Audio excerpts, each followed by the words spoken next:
এটা ভিসা কেমন নাম লেঙ্গুরটা যেই লম্বা দেখে লাগবে তোরা রাও করিস না এই গাছটা আছে এইটা চাইলে পাইব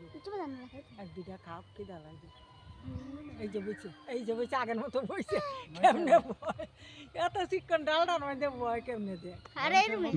এই যে বইছে রংটাও সুন্দর লাগে যাইবো রং লামতাছে যাইবো বেজান লামতাছে এ যে লিঙ্গুরটা কেমনে হ্যাঁ চিকন ডালা হইছে বাঙ্গেও না আম গাছ ধরায় না মানছে রে না কোন বন্ধ দিয়েছে না ডরা জায়গা ধরায় না ডরা না মারা যাবে আম গাছ জানি কই যা গেছেন গাছ আম গাছ